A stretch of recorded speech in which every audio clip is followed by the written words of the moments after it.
Tempest have an opportunity still to win in the draft in the second game, because if not, we're going to be having a quick 2-0 in favor of the side of Beastcoast, and we now in the game itself. Unfortunately, Kips, you will not get your Visage banned out immediately from Beastcoast. I think they were listening. They're like, nah. No cheese happening today. No Visage, no Beastmaster. They will pick this Tiny, though. Where do we think it's going? Because this is South America, so very popular region for the support Tiny. We see a lot of mid Tiny, not as much carry Tiny, but it's an option here as well. Hell, even the offlane Tiny has emerged. So place your bets, y'all. Where is the little Rockman going here from the first pick? It's kind of like a Sladin's hero, right? Similar to the Marcy. They both are sub-similar roles, like repositioning enemies in the game. I think Tiny has a little bit more value. In terms of laning phase, you're a little bit stronger than the Marcy. But I think overall, later in the game, the Marcy will have the advantage of the buffing the cause. But they should fulfill the same role. As a support, I think. I like the heroes on a support role, position 4. Of course, obviously, we often see this when it is deployed in the position 4 being utilized in tandem with like either a spirit hero or a puck, which is kind of an honorary spirit in my mind. So should be looking out for that for Tempest if they do want to run this. But Snapfire, Clockwork, Beastcoast, look around. And one of the things I've loved about Beastcoast, they do this not only with their actual team roster, but with the heroes they pick. If it ain't broke, Kips, don't fix it. Yeah. It looked really hot last game. Why not just go for it again? Snap Clock emerging as the first 2. Yeah, and since this is Beastcoast, like for any other team, you'd be like, oh man, you pick both of your supports first. Like you're showing your hand in a big way. We can pick to demolish your lanes right now. This is Beastcoast. These 2 heroes might still be 2 cores. You wouldn't know. You just have to wait until they show you.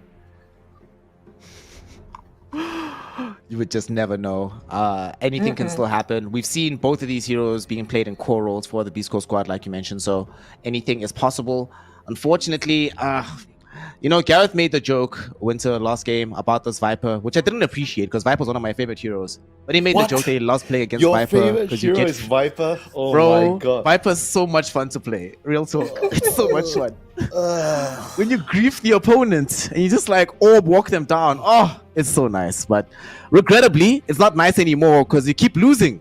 I don't play Viper anymore because I just lose MMR when I play this hero, man. So are you looking forward to seeing it in the second game for Tempest? No, I'm done after you said your favorite hero is Viper. I'm truly done. One of my favorite. Who would have thought? You're such a wholesome boy. And then you come out with Viper in like your top list. Like, there's some dark side to you, dude. It can get worse, y'all. There was a point in my life when my 3 most played heroes in order were Viper, Venomonster, and Bristleback. It was good times. Yeah, sure. Why not? I really misjudged you. I'm gonna have to start watching Viper on you.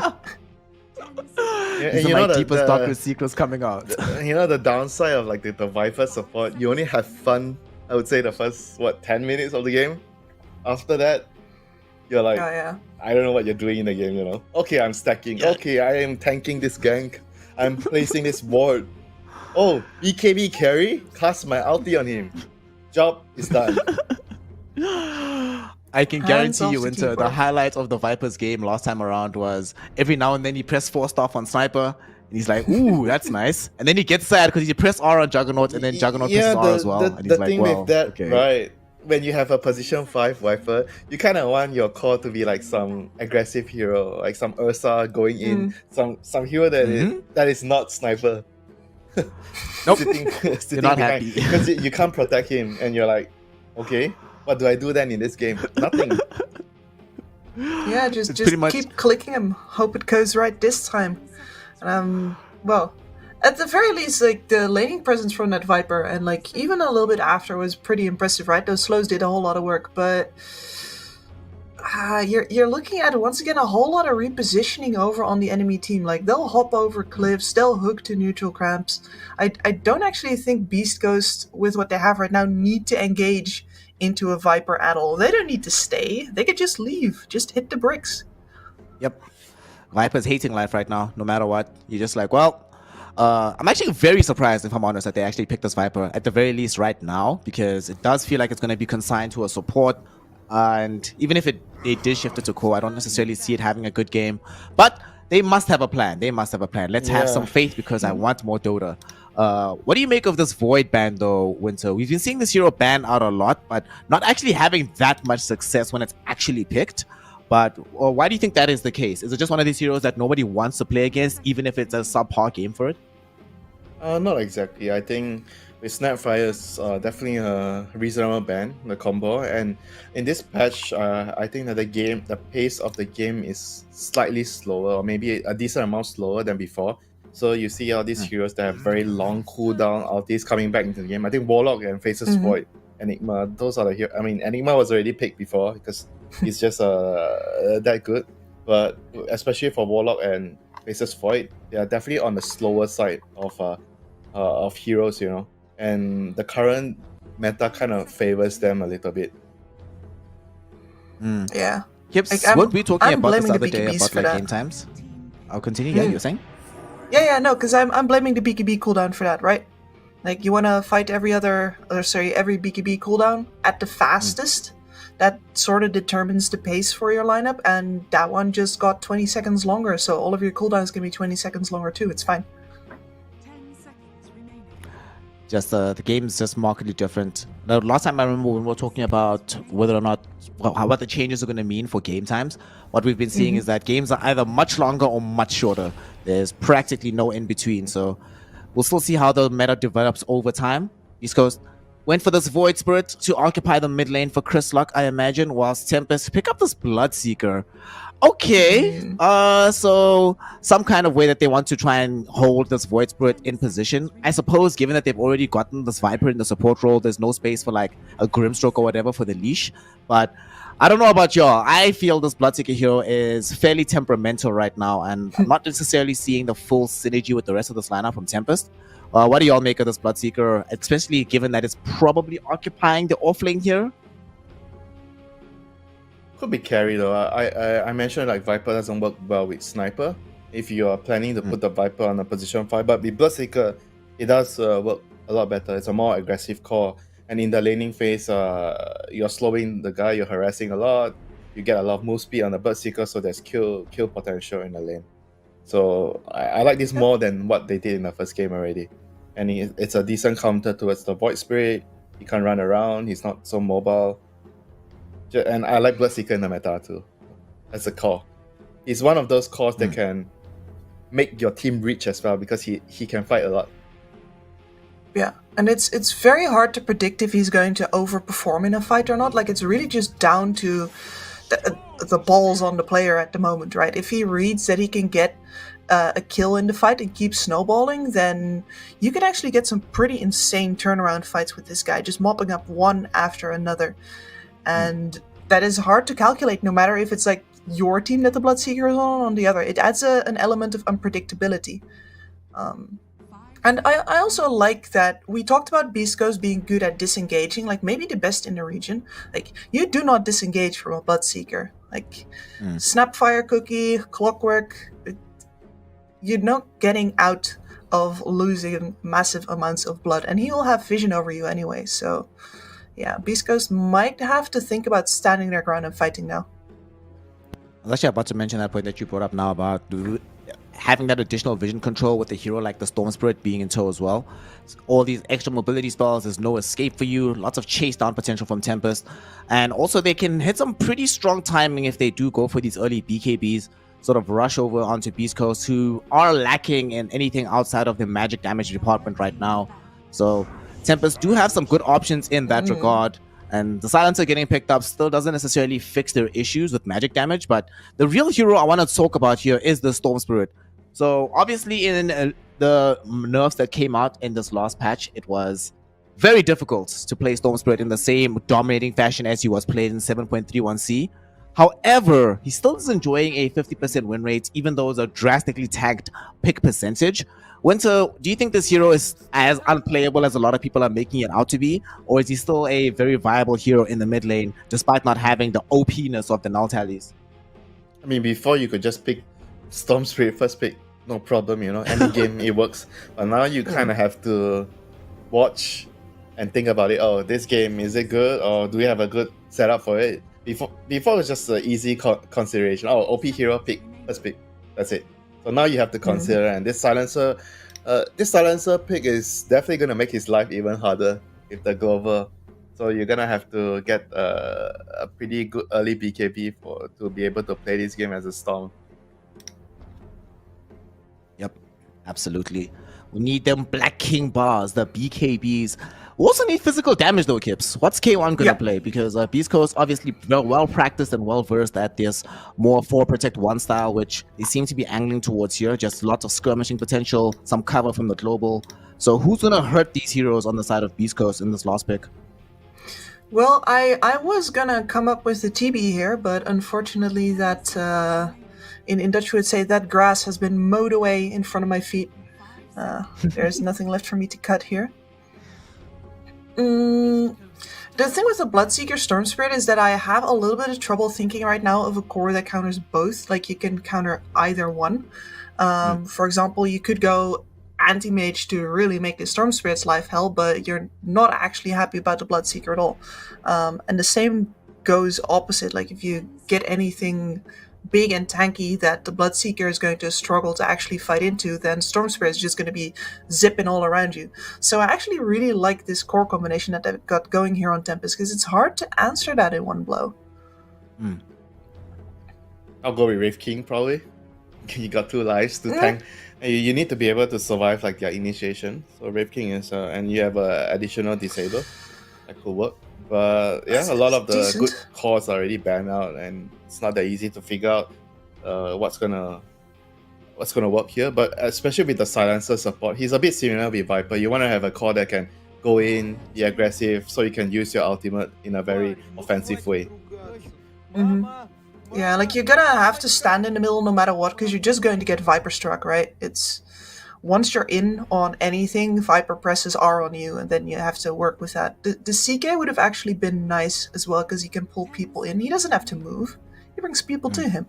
But yeah, none of that either. And then you're left with, like, boring stuff like Medusa. Oh god. I mean, there's still quite a few of his heroes left, right? He's got his Dusa. What else has he played this patch? He's played Troll, I think, on K1. I doubt he's going to play it in this game, though. Luna is played as well, yeah. Played Luna. Played Luna the other day. Let's see. I think it really does depend on what Tempest are going to be putting into his offlane. Oh, they actually still do go for that Grim Stroke. Okay, I'm kind of... Okay, all right. So who's the call? So offlane Tiny. I'm pretty sure this is going to be... Could actually be okay, you've got Midstorm, core. right? Yeah, I think it could be a it should be Viper core. I think Viper core, 4 Tiny, and then... Yeah, that makes more sense. Okay. So then, if that's the case, then Winter, what do we get from Beastcoast here? So you know that you're probably playing into this Viper Tiny lane, which is going to be very pesky to deal with. What do you lane here as K1? You can still play Wraith King, I guess. I mean, you're gonna suffer a little as Wraith King. Like, the lane's not gonna be too easy for you. Yeah. Oh, yeah. Is good against everything except for the Storm. The laning phase is okay against Tiny and Viper. I'm not sure about how good the hero is right now. I've seen some teams start to pick the hero again, but I'm not so sure about that. All right, that's actually a good time. That's a good thing to mention, Winter, because there's some controversy. Kips, I was watching the NA stream the other day, and Fear, TI winning Fear, says that in his opinion, PL is a garbage hero. Do you agree, or are you gonna contradict the TI winner? What do you make of this? I've contradicted some TI winners in my time. I do think that PL is pretty garbo. Is really only good in games where where nobody can deal with him, and even then he needs to sort of scrape his way towards the victory. Like, usually does not do the man fight with the enemy carry. He man fights your supports instead. Very honorable kind of guy. And of course the diffu, right? The diffu being cheaper, you don't actually want to fight earlier on a PL usually. So all it does is diminish his late game scaling. Like, a lot of the changes that have been made feel kind of like ass for him. That said, though, in this game, I'm not sure what they do against him once he has the heart. Like, who exactly is going to bring him down? You're going to have to you're gonna have to rupture him basically, and Kotaro better have done his Where Are Waldos in his youth, because that's gonna be a tough one. Winter, most games that involve a hero like PL, TB, Spectre, these kind of big, edgy, illusion-ish kind of heroes, especially illusionists on the PL, the game effectively becomes about them. This game being about the PL, is it enough in the tank to try and eke out a victory? Or are we going to be having a situation where, unfortunately, we get a young 1-1 instead of just a straight-up 2-0? No, I don't believe in PL. PL is like, I look at the hero, it's like, I look at the changes, Sure. kind of same hero, you know. So I don't believe in the hero. And this game, I feel like the lane is also gonna be tough for him against the Tiny plus Viper. Maybe he's gonna get okay farm, but I wouldn't say that he's gonna be having a good start, you know. So I think from the get-go, he's gonna have some setbacks from the laning phase. Well, we're going to be seeing whether or not the Phantom Lancer is going to be enduring those kind of setbacks and having a very bad game, or if it's going to be one of these situations where PL blows us all out of the water and makes it look like Ana reborn back at TI. To find out the answers to these questions, we have two wonderful gentlemen on the mic. The British Gareth, the South American D2 Bowie, the beautiful gentleman with the erudite voices. Take it away for game 2 between the team of Tempest and the side here of Beastcoast. See you after the game, boys. Thank you, Snare. Yeah, a lot of challenges ahead of K1, and already trying to get his name on the board with a kill. It's going to Whisper on Sladin as the game has already begun. We're kicking off with a 5v5 smoke into smoke in that Radiant jungle. We'll watch the mid lane though. Kotaro and Sebastian sticking around there. But yeah, first blood to Beastcoast. A lot of challenges to this PL. Bowie, I'm not a fan of the hero either. I thought about it. I considered it when the panel were talking about heroes to deal with Bloodseeker, deal with Storm. PL came to mind. I wanted an Alk, but where do you see this hero? I mean, this hero is definitely not like an S tier carry right now, but I think they are probably. I think he gets a bad rap. I don't think he's as bad as people are. You know, I wouldn't say he is garbage either. He is a very good matchup first Bloodseeker, and as Kips pointed out, he's going to become very hard to kill. I think the damage on Tempest is not going to scale, right? You have what? Avatos on the support, you have Storm. It's not that much damage, honestly. It's like all about the first 25 minutes for them. Yes, if they can snowball this game, I would say it definitely gets hard. You know, if K1 never actually gets to that hard, then it becomes pretty problematic. The Bloodseeker is going to be thriving. After hard or like even after 30 minutes, this game becomes super annoying for everyone on Tempest. You just sticking on this topic as Stinger dies down bottom, chased and tossed around by Draken and Sladin. Do you think, chaining on for what Kips was saying about Diffusal Blade being faster and not tying in with the timings of PL, do you reckon that Phantom Lancer is going to go the same direction as Naga? Because we saw a pretty big change maybe, 2 years ago with Naga, not going Diffusal Blade, not going Radiance, but just going Manta, Skadi, Heart. Is that something that PL will start thinking about doing just to hit his own internal timings better? It definitely, like, even before all these changes happened, right? There were games where you would see PLs going Yasha, for instance, instead of that. But I think the biggest difference is Naga actually has a snare, right? So she does have a way to get kills even without Diffusal Blade, whereas the Phantom Lancer doesn't really. So I still feel like Diffusal Blade is very necessary until you kind of like get a Skadi. But we can see the Diffusal Blade being maybe forgotten about for a bit. Then you can go Yasha, farm a little, get the Diffusal when you're ready to fight. Because there's definitely some problems with the... I would agree that like the timings feel wonky. Speaking of that Phantom Lancer, by the way. On the tower, K1 fortunate that his hero spawns in like the southwest portion of that doppelganger to get away. Already a spooky lane. Losing their silencer. K1 getting chipped away at. 4 CS on the Phantom Lancer, so definitely being punished in that lane. While up at top, Kotaro, his Inkswell will be pushed back by the Cogs, and a good cookie from Whisper. One thing they also have going for Tempest this game is that the interactions of Grimstroke against PL are pretty good, because it always gives away the real one, right? So provided they have damage, they can kind of find the real PL with Soulbind, but that does, kind of rely on them having said damage to get the kill. That's something, like you said, it could struggle as the game drags out.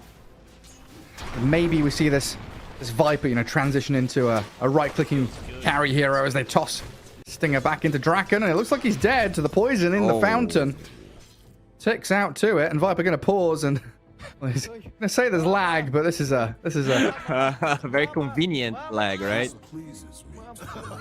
What's it called in poker? It's needling.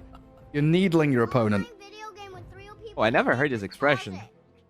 Yeah, if you win a hand or your opponent's taking like a long time, and you make a little comment, like, oh, you're taking so long on this. You have to really think this hard about this hand. You're giving them a little needle there to put them on tilt. I see. That's kind of where on tilt came from, right? I guess it was originally a pinball thing, but poker definitely popularized it. True. Full tilt poker. Yeah, I'm a very big fan of the many ways we have to kill our opponents in Dota. I'm a big fan of the hand, the swinging hand, the high five. Swinging hand.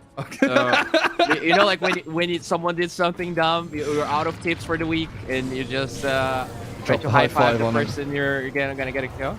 That's a good swell top. Kataro gets some damage onto Whisper, not enough to kill because of Gojiro's body blocking, and steps away from the stroke of fate. Right. Yeah, I mean, PL also did get, a pretty big buff, I would say, on Doppel. It's a way for him to lane a little bit better against this Viper.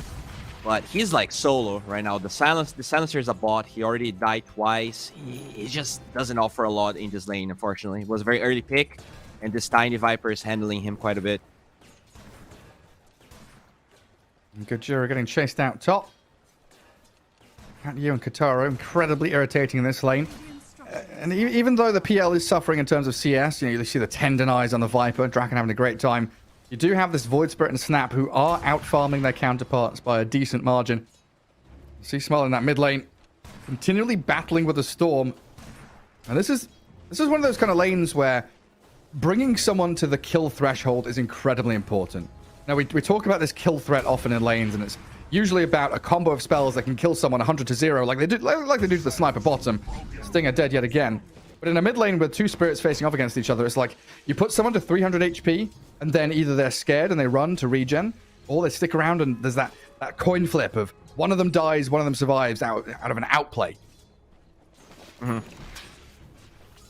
I mean, speaking of having heroes in low HP, having a Bloodseeker, I think, is gonna help a lot for the Storm. We saw a lot of really chaotic fights in game 1, and the Bloodseeker, just by existing, right, I think he enables the Storm Spirit hero a lot. Maybe that's something that we didn't talk too much about. Oh, but mid, though. Yeah, Gojira tried to go in on this Storm Spirit. Trapped under tower, and the two supports rotating in. Save Sebas, who has hit level 6. Killing Gojira off there, but this is all part of Beastcoast's grand plan, right? They move Gojira there, they pressure the Storm. Even if he dies, it opens up the other side lanes so Whisper and K1 can start performing. Mm-hmm. Oh, but that is a tough game for K1 because 13 CS, he's like half. Viper is the second CS, and he is doubling K1. That's how rough this laning stage has been for him. Hopefully it will eventually get better with all of these rotations. There is Whisper down. Taro and Cat Yu so quick on their feet. While K1 has to doppel away from Draken. They do find the kill on Slardin in the meantime. Stinger and Gojira pair up. Find the Tiny. And this first 6-7 minutes have just been scrambling. Everyone's jumping from lane to lane, looking for any edge they possibly can find. Yeah, they did get this double damage on Sebas, so I want to see how he is going to utilize this. Ideally, don't want to just pop it for mana right now, but he might be forced because of Gojira. Might just die anyway. Maybe he gets Gojira. And maybe he gets C-Smile. Slardin's come in at the perfect time. The fairy fire and the jump away. Oh, Chris Luck is out of there. Slardin can't chase any further. And Sebas going to be thanking Slardin for coming in. He's been on point, right? He's been a part of, okay, Snapfire, that's up. Yeah, it's not been easy for Whisper. He was up near the top of the CS for quite some time, but as soon as the Grimstroke came back in this lane, and we've got level 6 on Katara now, it can be a struggle for the Snap, who wants level 6 herself for the Kisses to start looking for kills, maybe rotations. Yeah, I have to say, this is pretty much the recipe Tempest needed to win this game, I think. K1 having the worst game I've seen a PL, or even him have in a long time, alongside a lot of these snowbally kills coming from all the cores on Tempest. So, you know, this is definitely going to be a challenging game for Beastcoast. Yeah, and so often when we're talking in general terms, see Smile walks into Slardin. I don't think you can kill him 100-0. When we're talking about, you know, hero matchups and counters and stuff in general terms like that, you know, Phantom Lance, the topic of discussion around him and his diffuser blade, his heart timing, was if he's kind of on level terms with his opponents, right?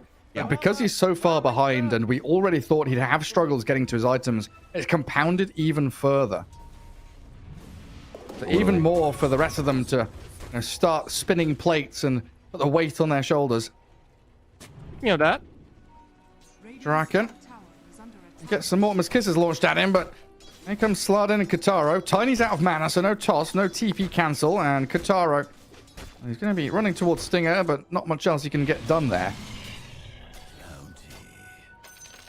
Okay. Failed rotation from the Bloodseeker. Even though they don't get a kill, that's pretty much what Sysmio excels at. They force not only TPs, but these spells from being cast, and that does open up some time for K1. He's still level 6, still not great, but once you get level 7, that's when this hero starts farming at a reasonable speed with 4 points in Doppel. Top, though. Yeah, say goodbye, Whisper. Storm and Grimstroke were already here, set up and ready to pounce on whoever showed. Gojira is still level 5, so no hook shot for him to reinitiate, but he will be able to trap Katyu inside the cogs. A cage has been made, Stinger dies elsewhere, and in comes C-Smile looking for Sebas now. 400 mana, so he will zip back to his tower. Doesn't have a TP, though.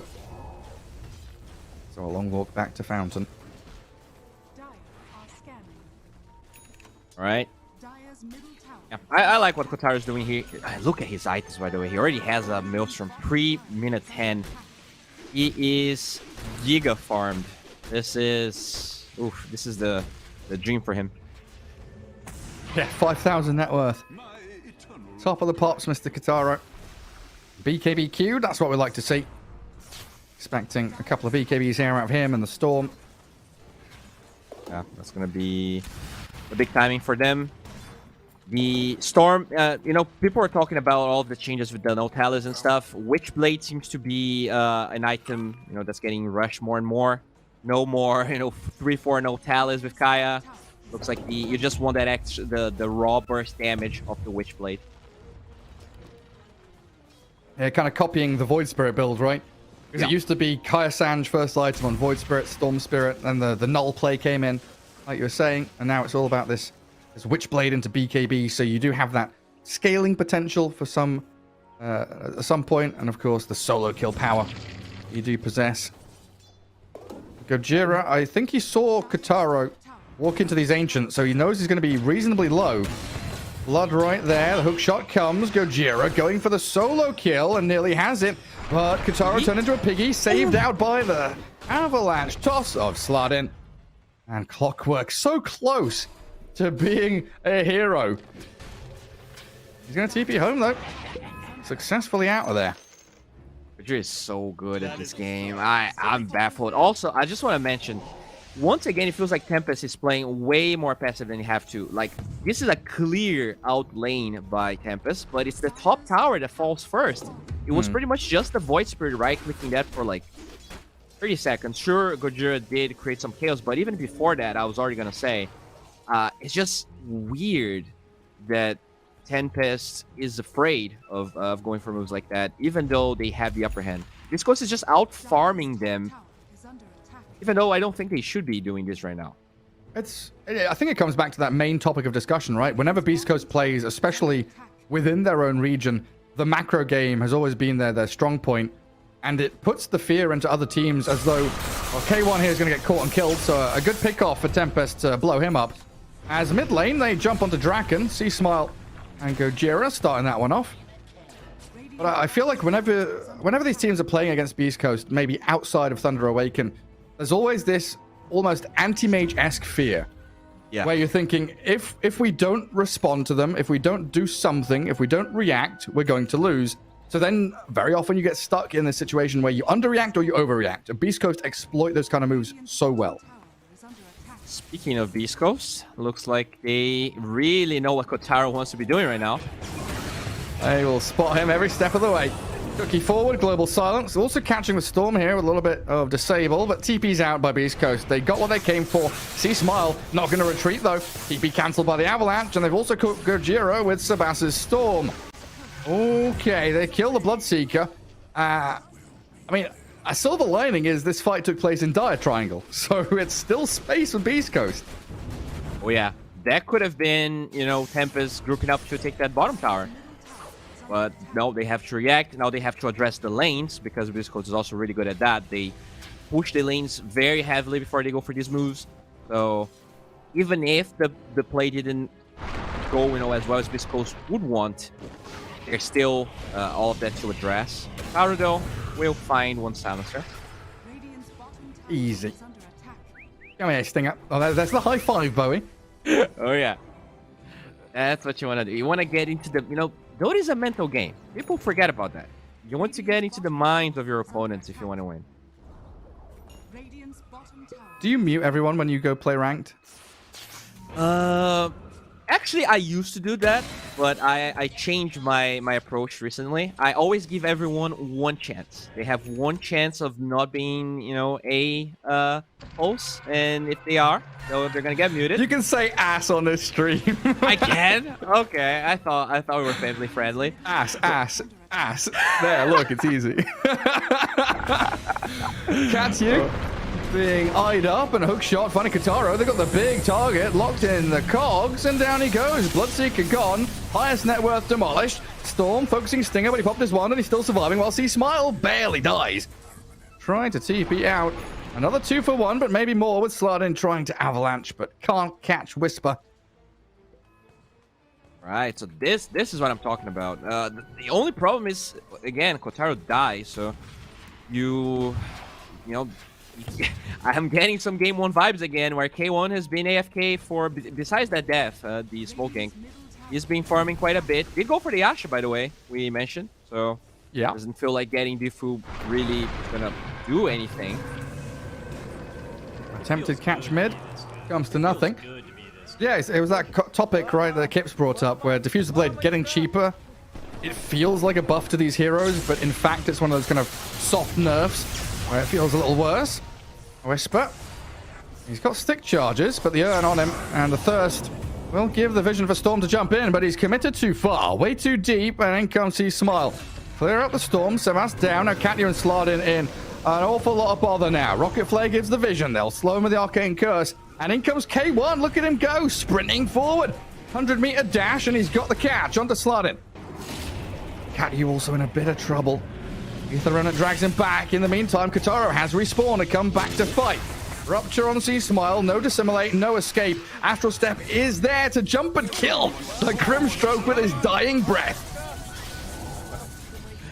Okay, yeah. Very Smile-like. You don't want to go down without a fight. Oh, but look at this. Hey, Kotaro maybe overplaying his hand. Cogs, Cookie, collect the kill on Kotaro. Draken now stuck. This Diffuser Blade from the PL, blowing up the Viper. Vortex from the Storm, wanting K1 now and slide in with the Avatar. Does get a double kill for Sabas. Back and forth we go. And this game, more swings and roundabouts than a kid's playground. You said ass again, okay. And this was a crazy team fight. I was gonna say it was a little bit sloppy for Tempest, but just because they were able to kill K1 it does equalize things, especially if this tier 1 tower falls. But you can see how Beastcoast understands it's so important for the PL to keep on farming. Silencer does bleed another kill. I feel like this has to be a tower. Sebas will get it. He will finish it off. But who do they lose for it? See Smile bound together with a clockwork, and the ruptures come. Oh, this Storm Spirit is really making them pay now. Sebas dominating. 8,000 net worth. And really coming into his own. He's blossoming now, 18 minutes in. 80 on 1. Is he actually going for that BKB with... I think this is a Kaya flying to him. No, that's just a clarity. So he's still trying to figure out if he... Oh yeah, he will go BKB. Very early centric timings coming from Tempest, but I do feel like that's the proper way to win this game. I don't think you want to, take this past second Roche. Yeah, just keep fighting, keep allowing this Bloodseeker and Storm to pile in on people, jump and slay. But it's been a good shift in momentum because we were talking about Tempest kind of... Oh, the hook shot from Gojira. It's just a tiny... Whatever. Position 4. And it's going to take them a little while to get him. Yeah, you're right. He got Blink Dagger. But yeah, it's been a nice little shift for Tempest. The first 10 minutes was really them reacting and responding to Beastcoast. Beastcoast move, Tempest TP 4 heroes, bring 4 heroes, bring 5 heroes, match Beastcoast and fight them. But the most recent 8 minutes has been them really dictating where they fight, what they're doing, and who's being jumped on. Thanks to this Storm Spirit primarily. Yeah, I do want to see how they'll utilize this timing now, because a big problem that I felt in game 1, probably partially because of the draft that they had, was that the team fights were always too hectic. It felt like they didn't have as much vision as Beastcoast when they were fighting. Let's see if now that they have the advantage, they can finally set up some vision in the enemy side of the map, start cutting some waves, choking Beastcoast, making sure that they occupy the triangle, because that's definitely a big part of K1's net worth right now, just farming that top side of the map. And speaking of him, he is moving towards that heart. It's, in 4 or 5 minutes, he might have that, and yeah, it will be very hard to handle. And in a game where... Oh, Whisper's going to get caught again. Yeah, pushing out that top lane. A wrap around from Tempest. We'll claim another. Yeah, in a game where there is honestly pretty limited quote-unquote team fight abilities. There's no Ravage, Black Hole, or anything like that. There's Global Silence, there's Avalanche Toss, there's a few little bits and bobs here and there. Mortimer's Kisses, I guess, but no real big team fight control. It's down to these individual pickoffs. The more kills you can chain together, one by one, picking and catching and killing. Clockwork will help to save K1, ever so barely getting away from that as Tiny made his move to jump in. Gojira will sacrifice himself for the position 1. But the more of these individual kills you can get, the higher the lead you can rack up. These teams seem pretty evenly matched in terms of team fighting, clashing 5v5 head on. Oh yeah. It's just so much more refreshing to see Minos playing this Bloodseeker, just running at people. It makes the game so much easier for them to play. I'm a big fan that they decided to go for this. Just third pick Bloodseeker, pretty stable carry, at least nowadays. And they are getting pretty close of being able to Roche. I think if there was no Clockwork this game, he would have probably just brute forced it. Oh, Storm? Yeah, chain stuns on C Smile. Avalanche Toss and the Vortex. Slide in with this Blink Dagger, paying off dividends. They're also going into Radiant Triangle to kill off Stinger. Now, it's no longer they're making space for K1. Now it's fear. Now it's absolutely Tempest's court. They're playing it every inch. Yeah, K1 is relegated to bottom jungle as Radiant team. Got 3 camps to farm. No, this is why this Silencer hero isn't picked as much. If your lane goes bad, it feels even worse than Crystal Maiden.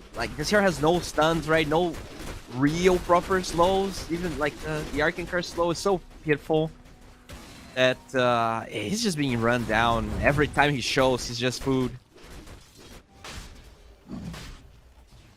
Yeah, Mjolnir completed and Katara out, so even more ways to deal with the Phantom Lancer.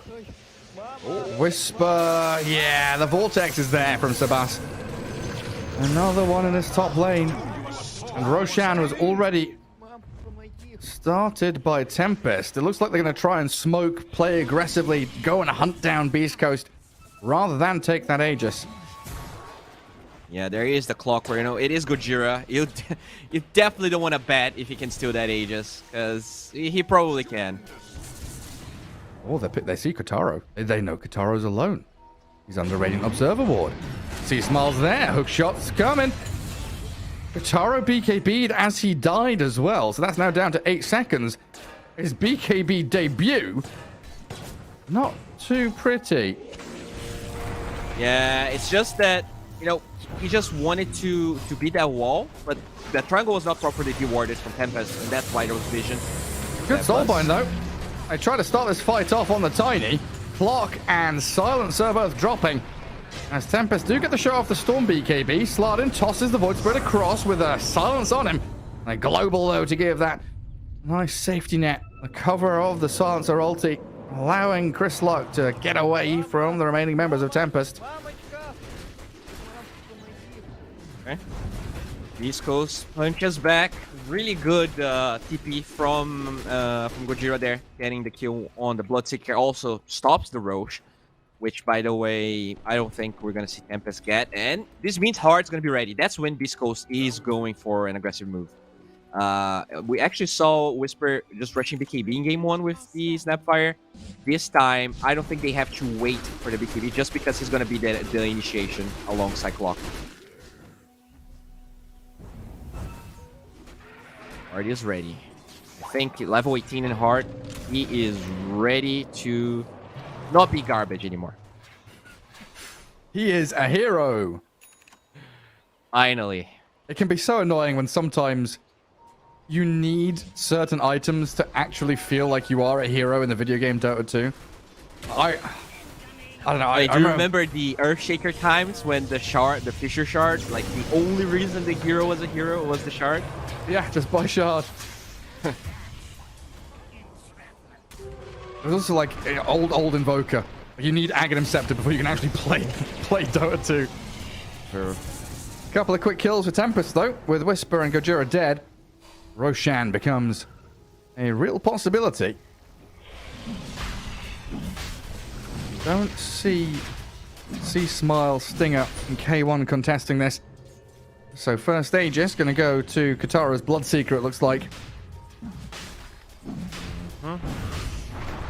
Really good item on the Bloodseeker, having the apple on Kotaro. It's just such a good item in some agility heroes. I think PL is also one that benefits quite a bit from it.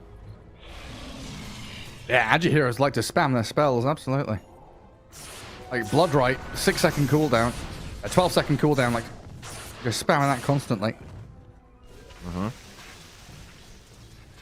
Does he still have he doesn't have the talent anymore, does he? It's like Bloodright cooldown. Oh, it was 25 or 20, right? And it was minus 6 or something. It was like minus 5 or minus 6, because it basically just removed the cooldown. It was always up. Good catch on C-Small mid. Global Silence trying to give him the cover, but he's been caught by Rod of Atos. No way to retreat. And he hasn't gone BKB. The Travel's Witchblade offering him no protection. Needs that Lincoln Sphere as quickly as possible. This is when's K1 coming? When is this PL playing? I mean, definitely not with Global on cooldown. Oh, nice scan. They're gonna find Stinger. Oh, poor Stinger. Where are you, buddy? Tossed in the air. Yeah, there you are. Yeah, he's trying I to bet get K1 my Alka ward. I bet K1's watching the stream on delay and he's like, when I'm higher net worth than the Bloodseeker, that's when I'll play. He's getting there. Definitely farms faster than the Bloodseeker, but the problem is it's defense of the Ancients. It is not defense of the net worth.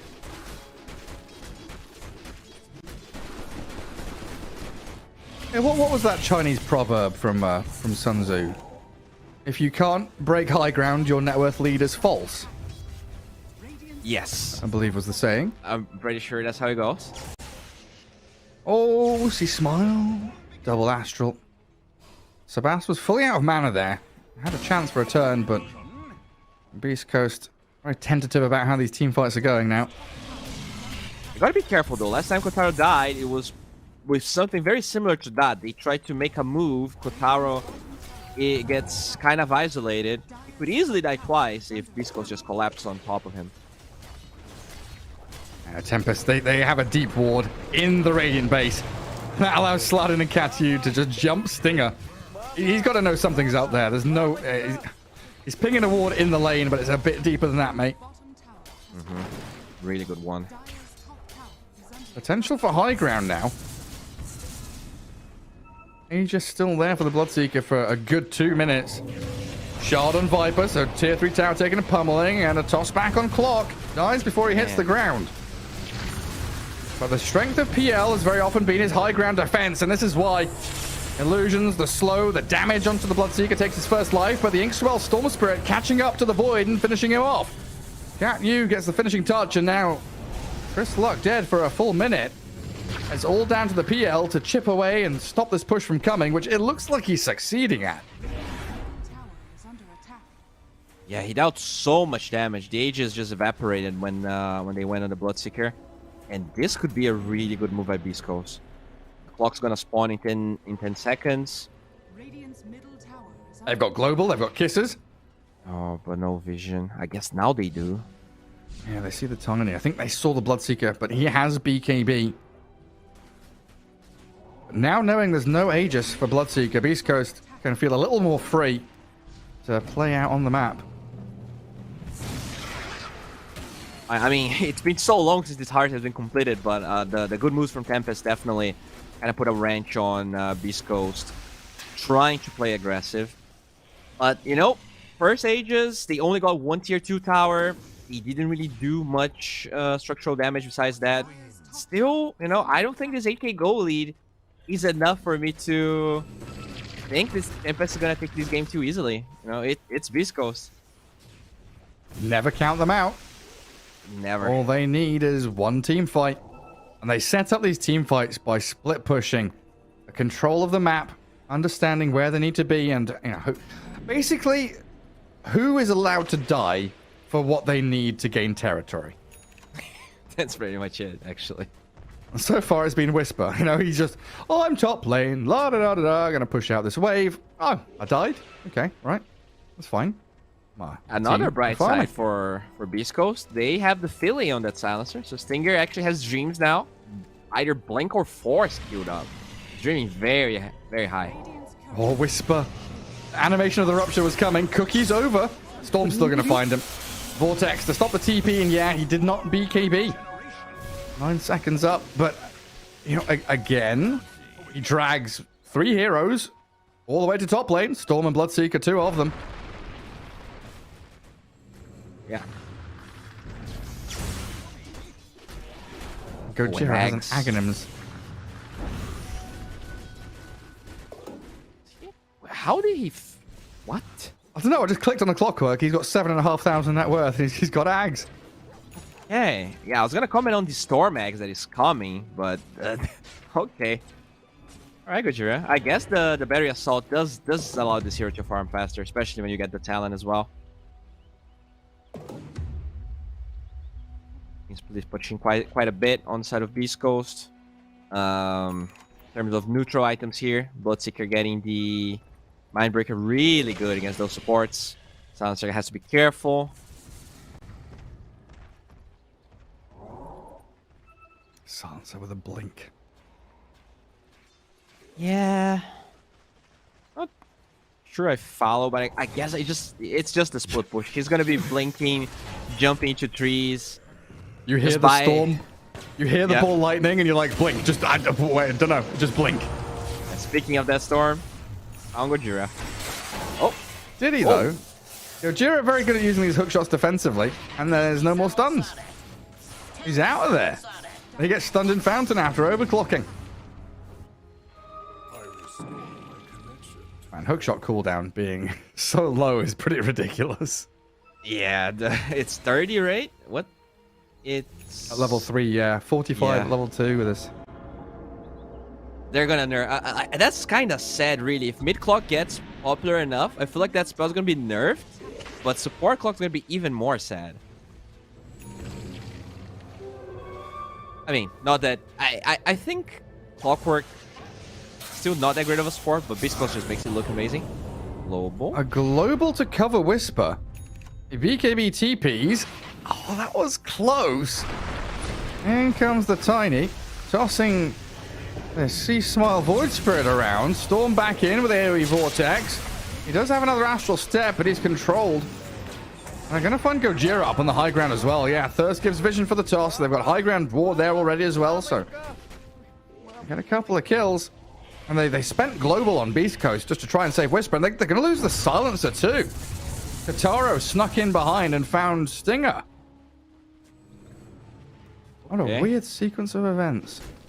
Yeah, the Lincolns on the Void Spirit, like, sure, it like, if you have BKB and the Storm jumps on you from Fog, you might not press it, so the Lincolns does work in that way. But with the eggs being completed, that's not going to be the case, first of all. And it just feels like Tismayo never really got to play this game, right? Like, he got a couple of rotations in the early game, and then it was just food the whole game, but pretty much because of the lanes, Tempest just played them really well. And it's super difficult against this Tiny and Storm with so much maneuverability and catch on you. I definitely could argue for a BKB being there instead of the Lincolns. Yeah, like, the Lincoln is good if he's split pushing, but I guess that what that says is that Beastcoast, like the hard timing that we were talking about, well, I was gonna say it was not what they wanted to use to fight, but I guess with Roche spawning or close to spawning, you do want to do something. Alright, Gojira. Straight onto Cat Hughes. Sea Smiles in, and they blow up both supports with the kisses helping. They do have a bit of a catch here onto the PL, but he doppels Mantas, jumps to the high ground, back away he goes. The BKBs are wearing out now on the Dire team. But a 2 for 2 and losing your Chrysalis Void Spirit, it's gotta hurt. That stings for Beastcoast. Roshan's still 1 minute out. Okay, they will have everyone on Beastcoast once Roche spawns, which is good for them. K1 definitely feels like he can actually beat that wall in the fights now. He got Vortex by the Storm, didn't really feel a thing. He does have the Manta for the Blood Right. We don't have enough control for him right now, and he's just gonna force his tier 1. Yeah, might even force a kill on Draken. Slows him with the Diffuser Blade, inhibiting the movement of the Viper, and doppels to the high ground to hide the real hero. Back to the tier 1 he goes. Storm zipping onto Whisper. Yet another global. Now the focus in onto Sebas. He has no BKB. He's been moved around though. The Force Staff out of the Tiny allows the escape of Storm because he got drifted onto low ground. And Kataro on the run. K1 is absolutely becoming a pest. You were right. Lincoln's popped on him. He's holding his ground. He's got Manta to get out of the silence and a doppel to chase forward. Sladin having to contend with these illusions, but he can't do it, especially when he's hook shot in. And here we go. Beastcoast, all they need is one team fight. Gojira. Jetpack away as Roshan respawns. And Beastcoast have numbers advantage for now. They do have Thirst Vision over the Clockwork, and they're trying to TP down here, snapping into their own triangle, allowing the Storm to zip on him. Beyond godlike Sebas. The rest of his team smoke, and they know that Roshan is objective number 1 right now. And look at that, though. Gojira was able to plant a ward before he got overclocked, so they do know about the smoke on the side of Beastcoast. And what does K1 do here? He turns and fights. Well, he tries to battle Kataro. Lincoln's out again. Sebas trying to Vortex, and he does find the real PL. Half HP K1, Abyssal Blade stunned up, and there's no running from that. Sea Smile broken and immediately bashed. Kataro with a blink first hit stops his TP immediately. Wow, what a crazy fight. It was really nicely played by Sebas. He was able to drag the PL into the Blood Right, and there was no Manta, so he just died to the right clicks. And I mean, Tempest just playing really well. Gotta say, I was kind of scared that maybe Beastcoast with some of those crazy moves where they feed someone and do something on the other side of the map would be enough to kind of put them down. but they've been pretty crisp. Very few mistakes, I would say. Man, not struggling as much as I thought they would have. And getting into 35, 40 minutes, they've held their own. Yeah, like you mentioned the fact that, you know, sometimes we talk about these matchups assuming the heroes are going to be even in farm.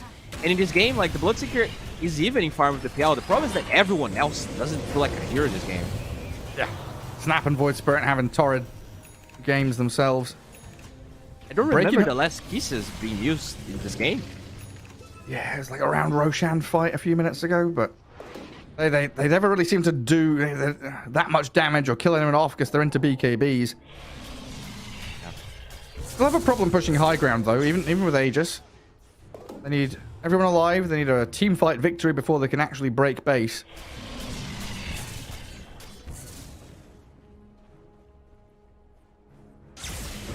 The refresher. That's probably the timing we're going to see Tempest attempt the high ground you're talking about. Which one? Refresher. That's too cute. Oh, the Kotaro is pretty close. Which one is the other one? Oh, there we go. Storm has it queued up. It looks like he wants to finish off Revenant's Brooch first, but we'll see what he does. Beautiful. Rupture. Gojira. Jetpacking and TPing home. Not what you expected? I pinged him in Fountain.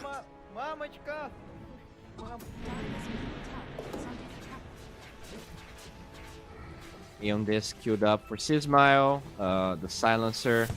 Going for Refresher too, so that's the third Refresher. But Stinger, pretty far away from that. It's such a weird Silencer game. There's no item that kind of like screams impactfulness for him. I guess Ags maybe, you know, something he can cast from afar. It is some AoE damage. Is there such a thing as a non-weird Silencer game this patch? Yeah, you're definitely right. This hero, it just relies on doing better in lane. You know, every hero's gonna look bad when you lose a lane like that, but Silencer specifically, especially because the entire team is playing from behind. You just don't get to use Global Silence aggressively ever. It feels like more than half the ones used were just trying to save people. They're trying to save Whisper, primarily. Well, this has always been a conversation about Silencer. You hit the nail on the head. You know, aggressive global's good, defensive global's bad, like 90% of the time. I remember vividly when the Silencer was still very popular, especially in China, against, you know, the longer games, yes, and against a lot of teamfight ultis like Ravage and Black Hole. But I have a clear memory of like DDC. He was like 0-15 or something in a game, just sitting in Fountain, and literally all he would do is wait for Global Silence. He knew that if he moved out of base, he would die, and he knew that his only job was to Global. So he would literally sit in Fountain and just wait for like a black hole to happen. Yeah. Definitely not the fun, like the most fun concept in terms of heroes. I think, you know, maybe the viewers are not that keen on it. It's just one of those remnants of really old Dota heroes, right? With no dashes and jumps. Oh, Jesus. There you go. Speaking of no jumps. Dashes and jumps and supersonic speed out of Kotaro.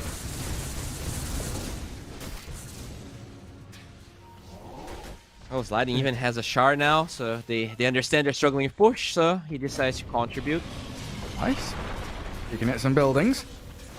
Glyph out from Beastcoast, zip in from Storm Spirit, straight onto Whisper. They found the Snapfire and it's global defensively again, as well as the wasted BKB. Signals the end of days here for Beastcoast as K1 ruptured an avalanche, bashed and killed. He's dead, has to buy back to defend his base. C-Smile, as Neon Disc has been popped, he's silenced up though now as Gojira hookshots back in, focusing the Storm who BKB zips. And Tempest looking to bail out there, only losing their tiny of Slot-in, but they've got the Ether Remnant catch on the Viper now. Cap-U will get back with his TP. Beastcoast hold their base. How on earth did Stinger die there? What did he die to? Yeah. He died to Cap-U. When you're that weak, you know, even the smallest breeze. I think so. That's another thing that, like, we never talked about, but, you know, you don't often think about it. Aghanim's Grimstroke against PL. Yes. It is Yeah, it's definitely strong. Like you can identify the real one, but the problem is it just does a gazillion damage and it's super fast. So it will definitely become a problem. You already have so many priorities in the heroes that they want to kill. Like ideally just want to kill the Storm Spirit, but now I kind of have to care, you know, for Ketu as well. There is Linken's on Phantom Lancer, so a little bit harder to cast the Dark Portrait, but still, if the Storm just initiates, that's probably going to get procced eventually. Even going A on this, maybe, on the Phantom Lancer. Oh, wow. Oh, that's not a good sign. Yeah. It may be a necessity, but just the idea that he thinks that he needs it puts you in a rough spot. Not the common Phantom Lancer item for sure. He will finish this Abyssal. At least the Aegis is down. I'm assuming we're going to see Beastcoast try to play aggressively once they finish this Abyssal, which pretty much now they do have the waves relatively well pushed, but with the smoke, it might get caught off guard for the 10th time this game. Yeah, 15k net worth lead, 32 kills to the good as well. Tempest smoking up as 4. I love that voice line from Wildcard. It's really good. One of my favorite memes, the online video game. I mean, I'm not sure. Like, did you game a lot when you still lived with your parents? Yeah. I mean, that is something I genuinely probably said that word for word at some point. I've definitely said that same thing 100 times to my mum for sure. Like, come and do the dishes. Come set the table. Come to dinner. I can't. I'm in a multiplayer video game. I can't just pause. There's 9 other people waiting for me. I'm playing. Yeah, I don't think my mom to this day, even though I work with, MMO, online video games, I'm not sure if she still believes. It's not even that she doesn't understand. I don't think she believes me when I say it cannot be paused. But it was definitely a struggle. I remember playing a lot of Diablo 2. That was probably the first online game I played. And it was already really rough because I had to play at night because internet was very expensive back in the day. And, you know, she would just come and like start talking to me about, you know, maybe you should go to sleep. You have to study. You have a test tomorrow. And I'm like, Mom, not only I can't talk right now, I am also playing an online video game. Yeah. Busy. Very busy. And the worst is always when you're like in the middle of a team fight, like you are in action, and then someone comes and like looks over your. That's the worst. Is when your mum comes over and is like hovering behind your chair, not saying anything, but like you feel the presence of one of your parents. You know they're there watching. I don't know. It sets me on edge. Anxiety starts kicking in. Definitely does. What do you want? What do you please? Speaking of anxiety, I just want to sit in a dark room and play video games alone. Okay, 1-2, but he's dead. That's huge for Tempest. 2 minutes, and honestly, game over. Let's push out mid, get another lane of barracks. It definitely looks like that. Can Beastcoast win this game? I think it's getting in the Grim territory here. Yeah, Stinger pushing out bot. C-Smile is cut out top lane, but it's being remedied by Slardin, who finds a courier snipe, can also go and shove top wave. So they'll have a mid lane coming in. They could probably shift up towards top with this next creep wave, and it's going to come down to moves like this where they have to commit hardcore. Go on to Kataro, force the BKB, he refreshes up, so he has it for round 2. They spent global for that, though, as well. Yeah, and now what's the plan? Slardin, he's got Blink. Assimilate, and Crystlock is out of range now. They know there's high ground vision. And they jump in on Draken. Avalanche toss there. Slardin finds Gojira, but he's rocket. Jumping away is Sebas. 2-man Vortex. BKB's come too late. And Beastcoast being demolished inside their own fountain. Kataro picks up C-Smile. They've got one buyback here on the Void Spirit, but that's about it as they lose their second lane of barracks. Beastcoast, not a chance in this one, it feels like. Slardin Does go for the toss play aggressively, dies for his efforts. Blood right there, rooting and silencing, catching C Smile, and he's gone. And now 4 dead. Snap the only one standing. They will lose all of these buildings.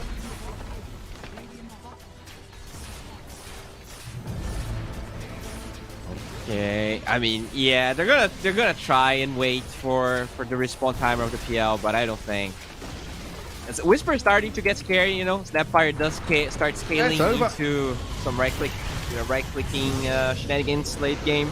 Yeah, very nicely played by Tempest. I feel like the draft change made the game so much easier for them, and I think Beastcoast probably gonna be biting themselves a little bit with this silencer pick. It just got totally destroyed. So maybe if you want to go for silencer, you kind of have to pick it a little bit later, just like the Grimstroke was the 23rd pick for Tempest. It just got abusing lane way too much. I think Beastcoast did the best they could given the circumstances, but you know, Tempest just played really well. I don't think they gave them a lot of openings. Yeah, a severe lack of team fight for Beastcoast. A lot they're relying on Gojira C-Smile to play actively early on to give K1 the space he needed. And Phantom Lancer, as the panel were looking for that final pick for Beastcoast, it was a difficult spot to be in going into this draft of Tempest, who had set themselves up so nicely. You know, Kips mentioned the Storm and Bloodseeker. If you try to counter one, very likely the other is countering you in these tough spots in the draft.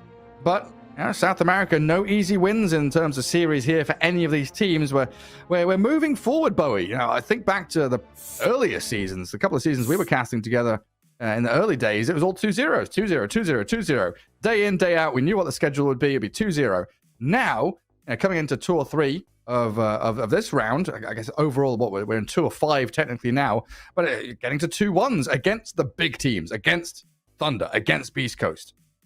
Yeah, I feel like the run that the SA teams had in the last major definitely inspired and like put a lot of fire into these up-and-coming teams that were in Division 1 for a while, but never really got to see much of the light of playing internationally.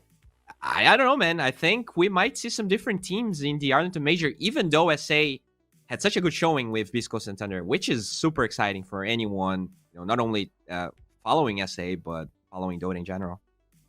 Well, after that game, I'm sweating. Beastcoast's probably sweating as well. And I know one person on the panel, Winter, is not sweating. He had no faith in that Phantom Lancer. Back to you, though, Snare, to break down game 2. No sweat on the panel whatsoever because there was no faith in the Phantom Lancer. And Winter, Kips, neither of y'all had any kind of regard for this PL pick. You saw it.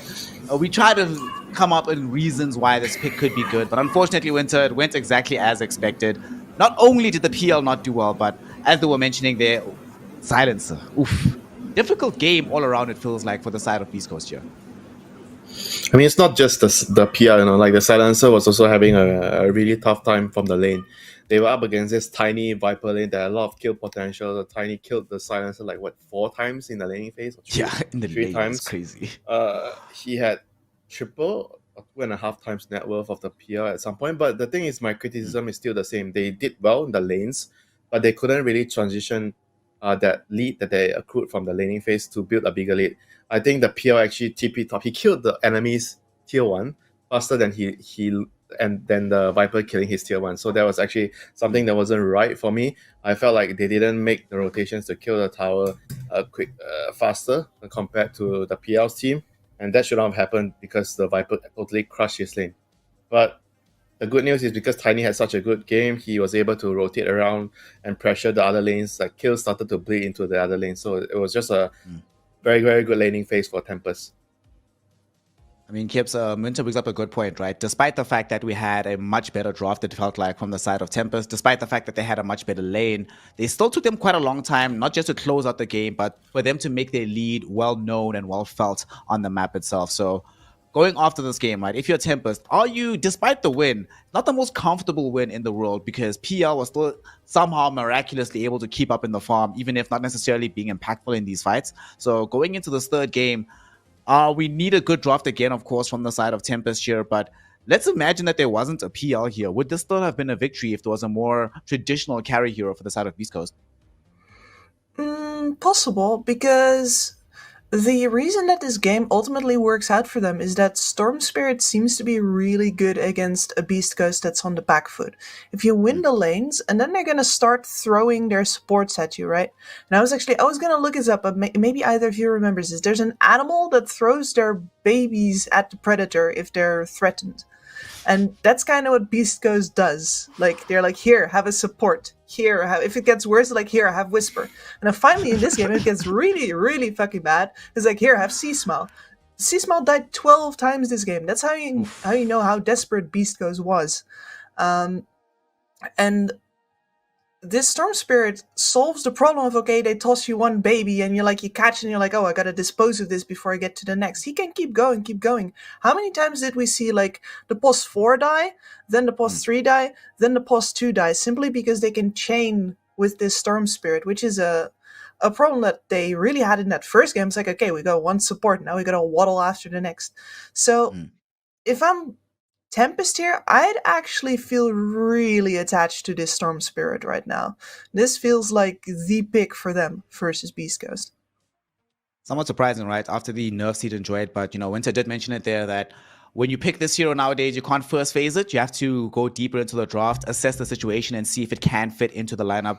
In this game, it certainly did fit the bill for them. And I think one of the things that helped a lot, as you were mentioning there, Kips, because they had the ability to perpetually keep going, Beastcoast had to be very prescient about which ultimates have we used. If Global is down, we can't really do anything. We have to just throw bodies at the problem and hope this issue goes away. But with the Storm Spirit, what do you think here, Winter? Are you looking at this hero and saying, well, it might not be first phase material anymore, but in the right circumstances, it still looked pretty busted, if we're going to be honest here. Not as crazy as it used to be, but are we maybe falling into this trap that Dota players often fall into, where a hero gets relegated from being obscene to just being very good, and then suddenly it doesn't feel pickable, but it turns out it's still quite good, just given the right situation? Yeah, given the right situation, the hero definitely looks good. On top of things, Storm is like disruptor. If you're having a very good game, you're owning the game, you just keep killing and killing and killing. But if you are having a shitty game, then you can't do anything. Maybe that's more for disruptor, but less for Storm. But the game was already made easier for the pick, so I wouldn't say that this game is a good example of how strong of Storm Spirit still is after the nerfs.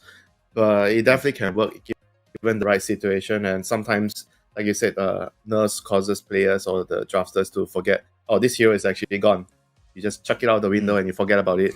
But still, in the right situation, it can still work. Speaking of right situations, it seems like the situations where this PL hero is actually effective are few and far between, because they did everything humanly possible. Like you said, Kip, they sacrificed hero after hero to try and protect him. They gave him the entire map of farm. Even in situations where you were like, well, we could use 2 or 3 minutes on one of our cores, they're like, no, K1, go farm, go get these items. But no matter how much net worth he was able to accrue in this game, every single fight he just felt so underwhelming. Just, feels like Fear was right. This hero doesn't feel super great right now. I don't know. Like, when I'm looking at this game and I'm looking at this PL hero, I'm just wondering if Beastcoast got sort of sucked into, like you were talking about, like, who do we pick that can counter out both Storm and the Bloodseeker? It sort of felt like they got sucked into like an old comfort meta, because there have been patches in the past where I've seen Beastcoast draft similar to this and come out with a victory here. Given that they were, they were met with failure at this particular result, how much of a change up are we going to be expecting from the draft? Are we going to, example, see them go into a different direction, try to play a bit faster, put K1 on a hero that can get active earlier in the game instead of this much more late game orientated hero like the PL? I'm not sure. Like, I think they might stick with this, but actually take a carry that's proper strong right now. We can think about the Dusa. Punch. I mean, I'd love to. I'd one upvote for me. I was thinking TB personally, but something where ultimately you still have 2 ways to go. Because in this case, I think the PL might actually work out if they come out of the laning stage better, but then we have the silencer pick completely gimping the lane, right? But if you go for a TB, like, you can still carry this late game no matter what else comes out and no matter how shitty your lane goes, because they have proven that they can get this hero to the late game. That's their specialty, get K1 to late game. So they might go the same game plan, just not with this hero. So at least have better I mean- lanes. I think they can't Yeah. afford to lose their lanes so bad again. I mean, sure, you can give them credit for using the map later. They're so far behind, but they can still somehow find a way to farm and get some items on their heroes and sacrifice some bodies here and there. But at the end of the day, why do you even want to make the game so hard for yourself in the first place? You have to try Yeah, to I mean, keep things simple, drop better lanes, and just go from there. Style points, Winter. I agree. Like, but this is Beastcoast we're talking about, and time again in like the hardest games, we see them go for okay, K1 will carry, and they just draft 4 early game and K1 something ridiculous that only They comes always online in 40 have minutes. games like this. One game where they will Yeah. have some kind of draft where people don't really get what they're doing, and then the game becomes so difficult. And it usually happens, after the first game goes too easy. I think in the previous Yeah. series it happened Yeah. to them as well. They did like somewhat Doom Beastmaster, I think, opening, and then the next game the draft was open but they didn't do it. And then in the interview he said, yeah, we're trying to experiment with stuff. I mean, let's be serious about this, right? Given that Beast Coast has practically already qualified for TI. We did an interview earlier on when Thunder Awakened won with Panda, and he said that they weren't really thinking about TI. They're still just trying to improve game on game. But we can't necessarily discount the mental impact that has here, Winter, when you don't have to worry about that qualification. You're worried about the major. You want to do well for that. But the big thing, the big ticket item is gone off your back. So you're just trying to improve no matter what happens in the game.